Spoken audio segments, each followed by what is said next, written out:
Welcome to the Slingshot Group podcast. I'm your host, Tim Foote, CEO of Slingshot Group, where we build remarkable teams through staffing and coaching. And today on the show, I'm joined by David Ashcraft.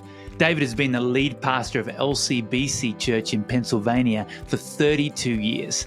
He recently transitioned and became the president of the Global Leadership Network. So this is a really interesting conversation about healthy transition, healthy teams, and great leadership principles. And there's something in here for both church leaders and nonprofit leaders, including great filters for how we determine success in ministry. So let's jump into the conversation. Well, David, it is so great to have you on the Slingshot Group podcast today. Tim, thank you for the opportunity. I'm looking forward to the conversation and appreciate Slingshot very much. So thank you. Well, we've appreciated LCBC, where you have been at the helm for 32 years. I know there's been a succession or transition of leadership, and I'd love to chat a little bit about that as we get into the conversation. But so much respect for the ministry of LCBC and just your presence in the state of Pennsylvania, your heart for the state of Pennsylvania, as your leadership focus has shifted to a national level. But I want to start at that local level and talk about the impact of long-term leadership on an organization for 32 years and what that's meant for you personally and the effect that it's had on the organization. So Tim, when I first came to LCBC, and LCBC now stands for Lives Changed by Christ, and we just say that's who we are. We're a church, a community of people whose lives have been and continue to be changed by Christ. Initially, it stood for Lancaster County Bible Church, and when I first came to LCBC back in 1991, there was a little group of 150 people, and the first 5 or 6 years were incredibly tumultuous. And it would have been easy to bail out in those first 4, 5, 6 years. Coming out of my background, I had been in the Dallas, Texas area. I grew up in Dallas, around Dallas Theological Seminary, and a great school. I attended Dallas Seminary. What I watched happen there with so many guys is they were always looking over their shoulder for the next best opportunity. And so it was, there was almost like a growth strategy of we'll go to a church of 200 and then I'll move to a church of 400. And that was the way they saw themselves moving forward. And so when I came to LCBC, I just made a commitment to God and said, God, I will not ever go looking for another position. If you want me to move, you're going to have to come to me, but I'm not going to go looking. And so in the midst of the struggles in those early years, it would have been so easy to go looking. And Ruth, my wife, probably would have encouraged me to go looking elsewhere, but said, I'm not going to do that. And at that time, John Maxwell was still in church world, and he would talk about the average, I think, youth pastor being in ministry for 2.5 years, and then moving on. And I don't remember what the number was for pastors, but he would just say, you find yourself in the midst of a thunderstorm. What you don't realize is you're right on the edge of getting through that thunderstorm. And if you just stay a little bit longer, then the storm will pass and you'll see good things happen. And so I took that to heart. I also had learned in seminary, I was ready to bail out of Dallas Seminary. We had to learn Greek, we had to learn Hebrew, and it was killing me. And so one semester, as I was trying to study and learn both of those, middle of the semester, I was ready to bail out. I went to one of my professors that was a family friend. Charles Ryrie was his name. And I just said, I'm ready to bail out. And so his advice to me was, don't ever quit in the middle of the storm. He said, if you need to bail out, then do it at the end of the semester. But get through the semester first, and then you can make a decision. Don't do it in the middle of the storm. And so I did that. And somehow I got through that storm and stayed with it. And I'm so glad that I went ahead and finished my work there at Dallas Seminary, and because that opened more doors for me down the road. And I don't know where, how God would have worked in the future. So those things just taught me stick through the storms and see where God takes you. So by the time we got through the storms, 5 or 6 years in, Ruth and I just said, why would we ever go anyplace else and have to go through these storms again? We survived it. Now let's stay and enjoy the fruit of the storms that came after that. And so that's what we did. And strong believer in long-term ministry. I think looking over our shoulders and looking for greener pastures, we're just missing out on whatever God is trying to build into us personally. Now, we've got church leaders, nonprofit leaders listening today that that are in that tough stage, the first 2 to 5 years, where there's a lot of opportunity to quit. What would you say to those leaders listening today that are in the middle of the storm? When we go to a church, we say this is, it's God's will. God called us. And then about 2 years into the difficulties, we go, I think God's calling me away. And I don't think he calls us away that fast, to be honest with you. I think he calls us to come in, and it's going to take some cultivating. It's going to take some changing. It's going to take us outlasting some of our opposition. And so I don't think we're doing the church any favors, or are we doing ourselves any favors if we bail out 2 or 3 years in. I think, again, back to Dr. Ryrie's advice from me, stick out the storm. And then if you get through the storm, which is probably going to be 4 or 5 years, maybe in my case, even 6 years in. And I mean, it was ugly, Tim. The first board chairman that brought me to LCBC, within 6 months, he got up in the middle of a board meeting, and there were only 5 or 6 elders. Back then, the church was small, leaders, everybody had a key to the church building. So he stands up in the middle of the meeting and ceremoniously pulls out his keychain, takes off the key to the church, plops it on the table, and says, "You don't need me anymore. You've got David," and he left. 12 months later, the next board chairman did the exact same thing. And about 12 months later, the next one did the same thing. There was a man named Abe in the church who made it his point to tell me what I'm doing wrong every week. And back then, we had little cubby holes in the back of the church, little mailboxes. And so people would go first thing in the morning. This is before email. So the Sunday morning, you get there, you go to the mailbox and pull out whatever notes are there. And so Abe would stuff those boxes almost every week with a list of all the things that I was doing wrong. And so I say all that to say it was hard, but we felt like God had called us here, and we weren't going to choose to bail until we kind of got through that storm. So, David, I've learned from my journey and from hearing stories like yours that often the size of the call to a ministry opportunity and the strength of the call often equals the size of the challenge and the task ahead. And it's when you walk through that call and you truly connect to that call, it's what keeps you in the job on the days that you want to quit. And anything worth anything is going to have days where you want to quit. And so it's inspiring hearing that from you. And in the area of leadership, David, I'm curious as to how you would contrast your early years of ministry there versus the later years, because you've seen a lot of challenges, a lot of cultural change, leadership change, and ultimately a lot of lives being changed. I mean, the ministry of LCBC Church is truly inspiring. How would you contrast those early years versus the latter years, and what changed about leadership and what has remained the same? So, early years, I was pushing for change, constant change, and saying, okay, here we need to change things in order to be able to introduce people to Jesus. So change was the big thing. Latter years, I don't know that I was resisting change, but I felt like the last 10 years at LCBC, my job was to say no to things. And the reason I was having to say no is to keep us on mission. And one of the biggest things that I see church leaders make mistakes on is they get sidetracked by good things, but they're not the best things. And so we constantly would talk about, is this good or is this best? And everybody in the church has an idea of something good for you to do as a pastor and good for you to do as a church. And so I had to become the gatekeeper and say, yeah, that's good, but we're not going to do that. It's good that God's called you to do that. He hasn't called us to do that as a church.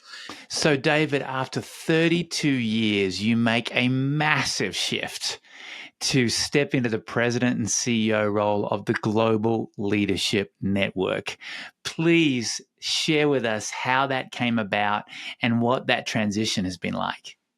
Well, it never was anything that I intended to do, Tim. I had gone through a succession transition at LCBC, which was about a 10-year journey. I had been in a small group of about 15 people with Jim Collins, the author of Good to Great, and sitting around the table, he's talking about his 5 levels of leadership.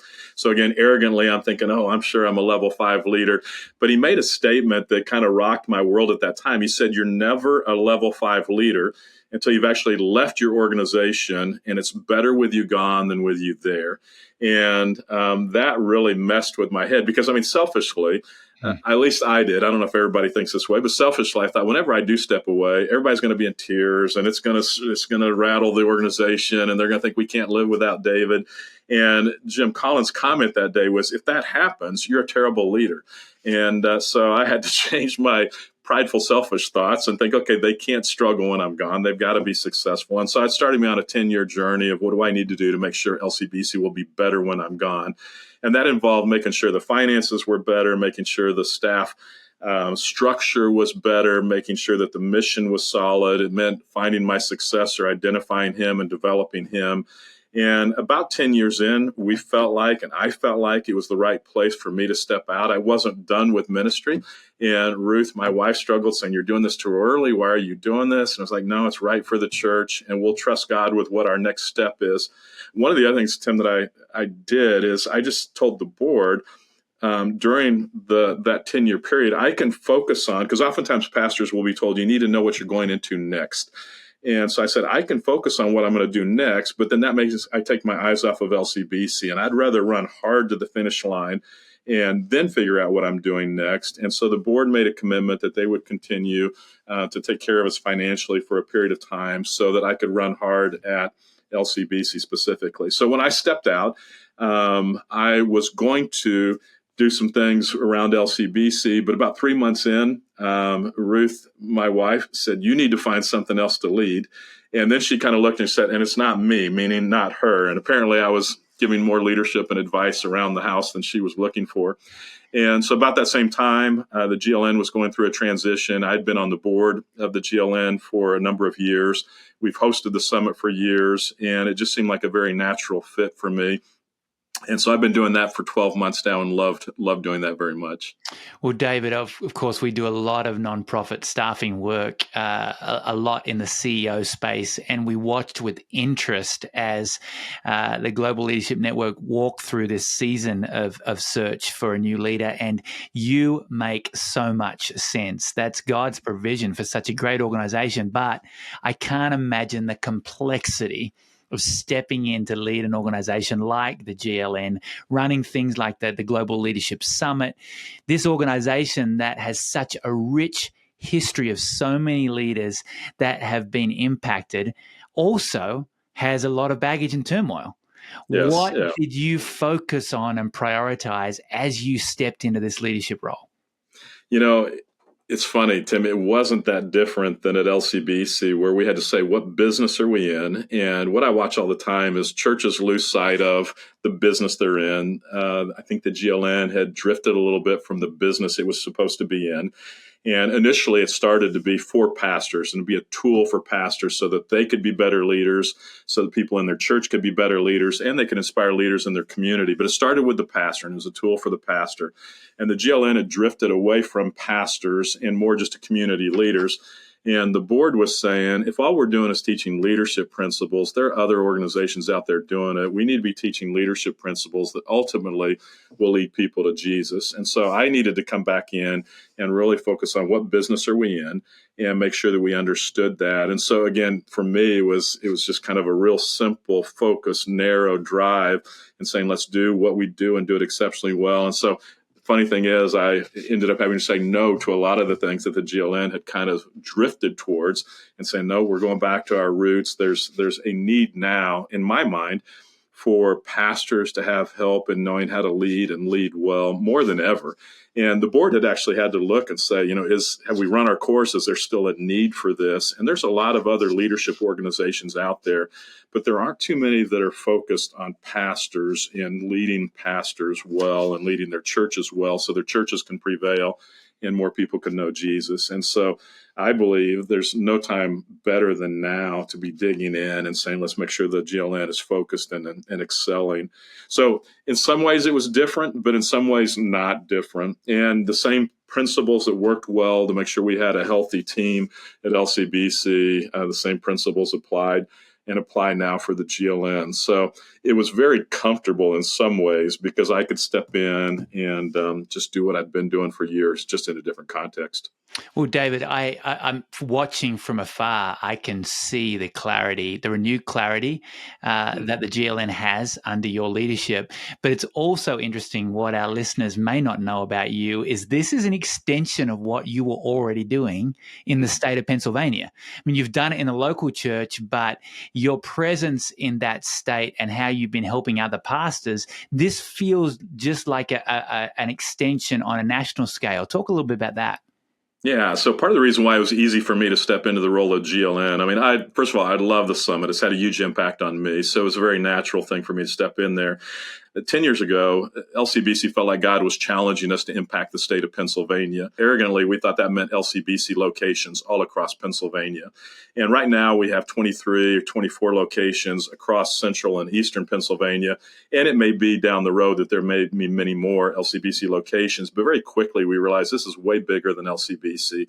And it means locking arms with other churches, like-minded churches that want to introduce more people to Jesus. And so I just began, and for years, I would invite other pastors to come have lunch with me. There were 10 or 12 guys from the largest churches around Pennsylvania. I'd say, if you come and meet me in my office, then we'll take several hours together. I'll provide lunch, and let's just talk about best practices. So I'd been doing that for 20 years, and we just began to formalize that a little bit more.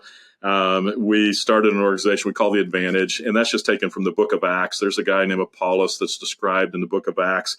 He's described in so many different ways. He's this eloquent speaker. He's a great defender of the faith. And as I was reading one day the different descriptions of Apollos, I'm trying to size myself up next to Apollos, and I'm going, I'm failing at all these things. When it comes to debating the faith, I shrink back. I'm not excellent at that. When it comes to being an excellent speaker, I'm not an eloquent speaker. And so I was thinking I'm nothing like Apollos. But then there was one little phrase that I'm sure I've read multiple times, Tim, and it just said that he was a great benefit or advantage to every believer that he came across. And I thought, I can do that. I can be that. I feel like with the experiences I've had in life, I can be an advantage very specifically to pastors. And so my intent when I stepped away from LCBC was to work with pastors, and I'm doing that now. There's a team of 4 of us, and we reached out to the 80 largest churches in Pennsylvania and said, would you meet with us for a day just so we can talk together about how to impact our state? And very much believing that God's called each and every one of us to a very specific area in Pennsylvania. So we're not trying to change the world. We're just trying to change. God put us here in Pennsylvania. So what can we do to change Pennsylvania? So 76 out of the 80 that I had reached out to, I did one-on-one Zoom calls with all 80. And 76 said yes, they would come spend the day with us. Out of those 76, 65 joined an invitation to meet in cohorts several times a year, groups of about 10 to 15. And we just talk about best practices and how can we be better as leaders so that we can introduce more people to Jesus through our churches. And then those 65 now are in the process of reaching out to 10 pastors each themselves. And so this summer, that 65, we believe, is going to 650 pastors in Pennsylvania. And once that happens and they start meeting with us, then we think that we'll start making a difference in Pennsylvania. So we're excited about that. So that was what I was already doing. But now the GLN just takes it even broader. And so it's fun to be a part of that. Why is that work so important, David? Before we started recording, you were talking about the loneliness. Talk a little bit about that. When we started reaching out to pastors, what we found is there's content everywhere. It's accessible at our fingertips, online. So there's not a lack of content. And I haven't heard anybody say, I can't find enough information. But what pastors I found are lacking are relationships. And even as I talk to these large church pastors, and in Pennsylvania, a large church is anywhere from 1,000 to 4,000 people in their church. And even the guys I talked to one pastor in Philadelphia. He said, it's amazing you talked to me today on this Zoom call. He said, I was just telling my wife this morning, he said, I'm just lonely. I don't have anybody to talk to. And I find that that's very true. And I think it's even more so, Tim, since COVID. What I think happened with COVID is that it knocked the legs out from under most leaders and most pastors where probably up until COVID, we all thought we knew what we were doing, we'd had it figured out. And then all of a sudden COVID happens. And because of COVID and the politics and the racial division going on, it just kind of knocked us all over. And so now I find pastors are just going, I'm not even sure how to lead so much anymore. And so being able to come alongside each other and say, you know what, here's how I'm struggling. How are you struggling? Here's where I'm seeing some success.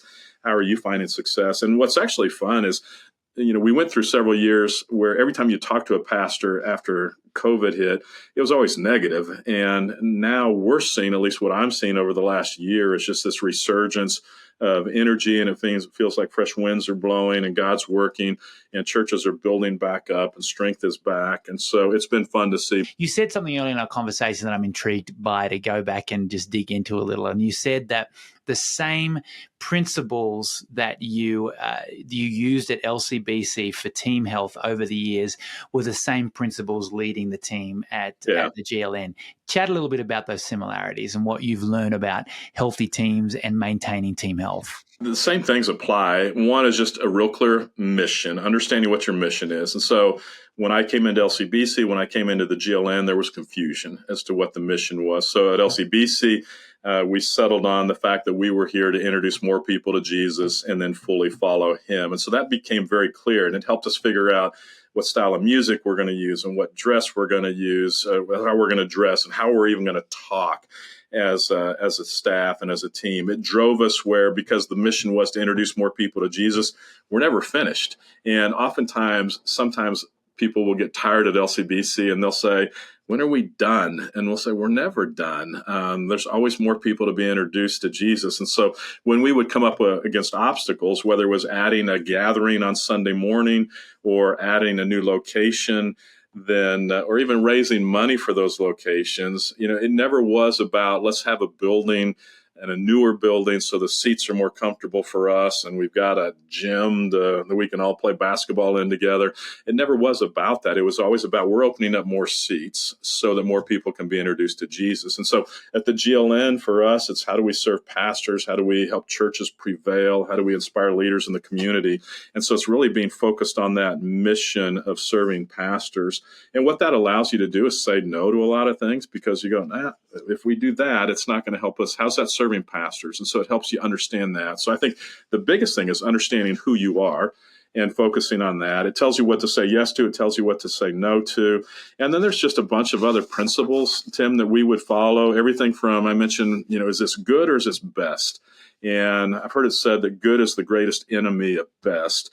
And we really want to say we can't do everything. And so let's just do a few things good. And what I found, oftentimes, the smaller the church, the more things they're trying to do.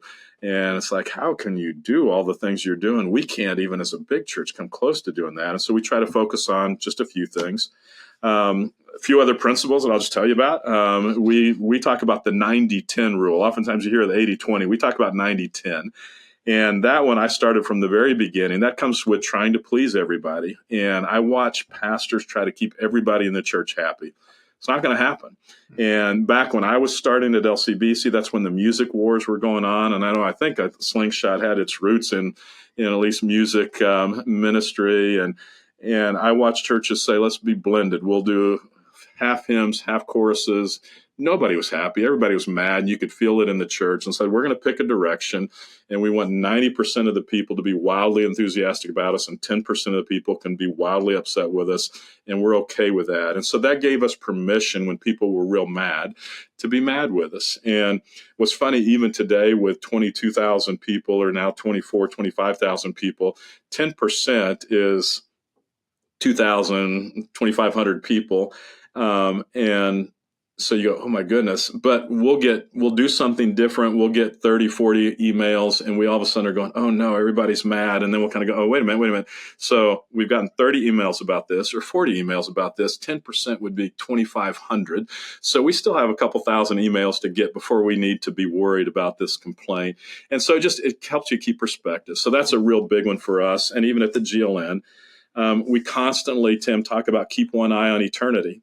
And each of us have a task to do in the church or at the GLN, But it's not even about that task. I mean, maybe you're working in the nursery and helping make sure there's diapers there and there's goldfish there for the nursery workers. But what you're really doing is making it possible so that a mom or dad can leave a child in the nursery so that that mom or dad can go into the auditorium and have their lives changed for eternity. Or if you're working in the parking lot, it's the same thing. Or student ministry.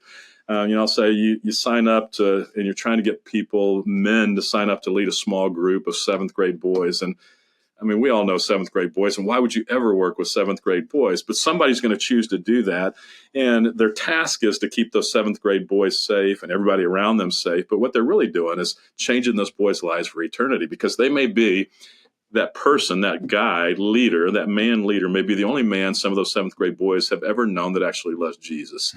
And so you're actually making a difference for eternity. So we constantly talk about keep an eye on eternity. So it's those kind of things that they're universal. They apply at the GLN just like they apply to the church. So. Just great clarity around mission. Who are we? Identity determines function, determines direction. Are we settling for good and missing out on God's best? 80-20, so much there. We've got a lot of young leaders who are serving in churches and nonprofits listening today. There's been a wave of leadership change. As you know, David, you've been a part of it. If you were sitting down with one of our young leaders listening, what advice would you give to those young leaders who are trying to make a greater impact in their work and lives, and where should they start? Again, I probably would challenge them and say, you've got incredible value, and what you're offering to our organization is invaluable. You're going to be able to come in and you're going to help us move forward.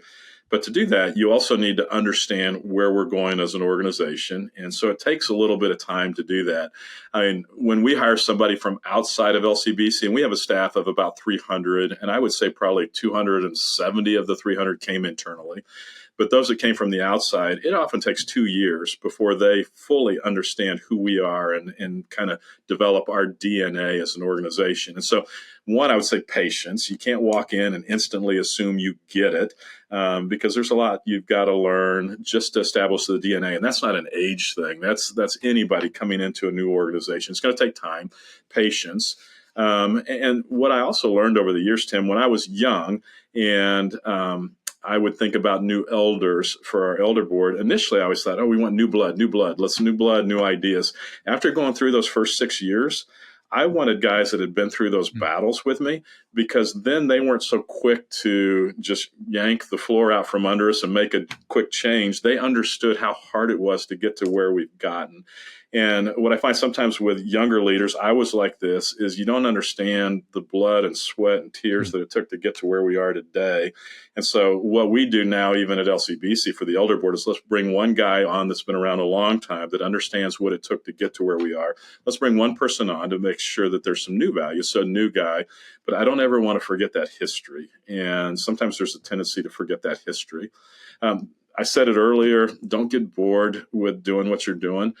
What I find, one thing that I find with young leaders sometimes that they're mistaken on is the difference between innovation and invention.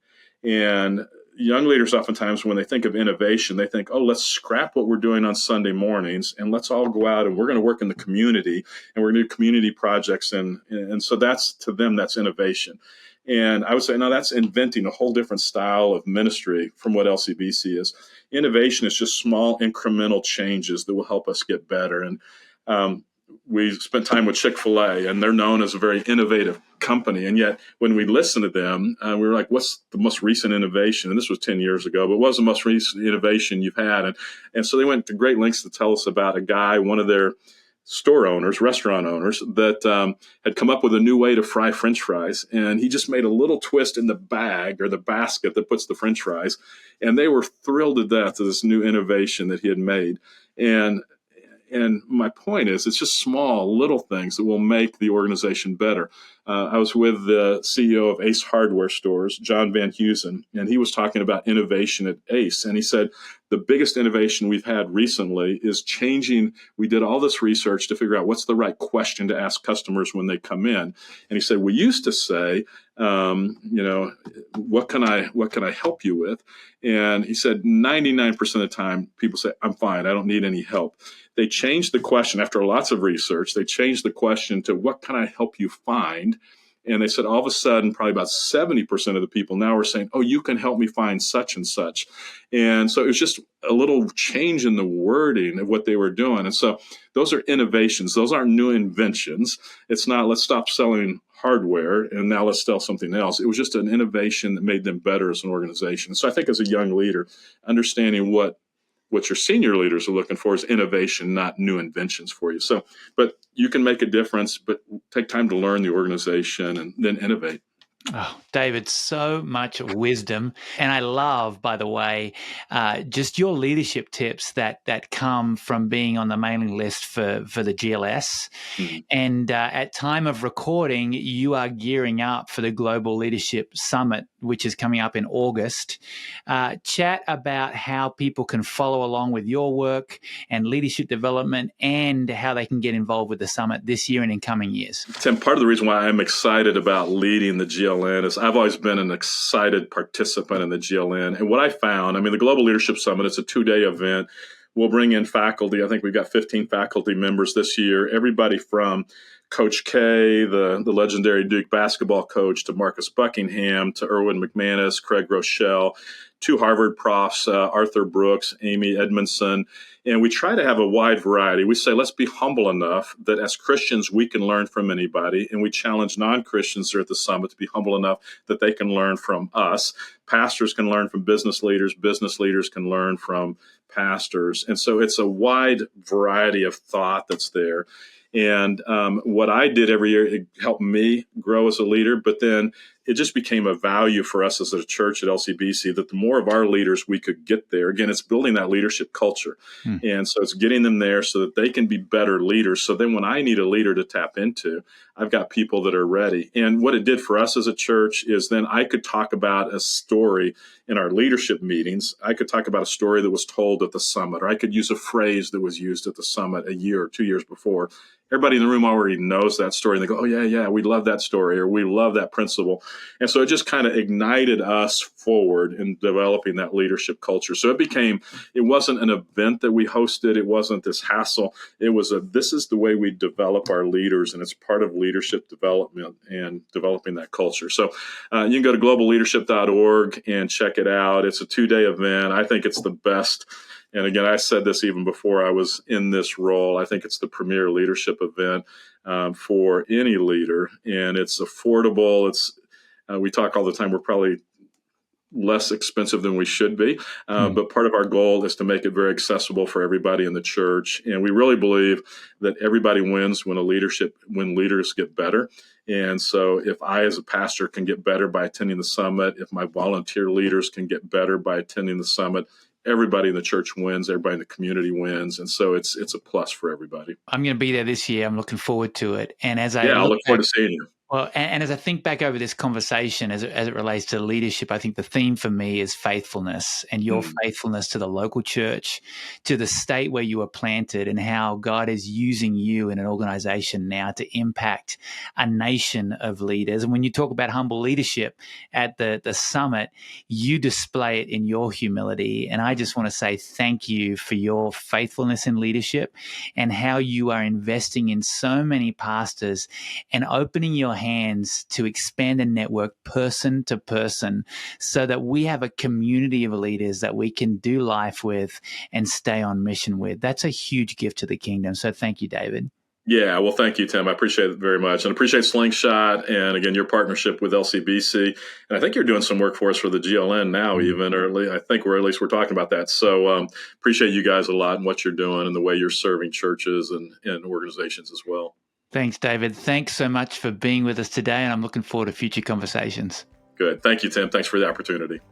Well, it's so good to sit down with somebody who has such longevity in ministry and learn from what they've learned, to see how they've pushed through the hard times and to see how God has used those experiences to bless so many others in ministry, both in his local region, but now nationally. Some great filters there too for how you evaluate what you're doing and how you move forward in a healthy way and keep your team healthy.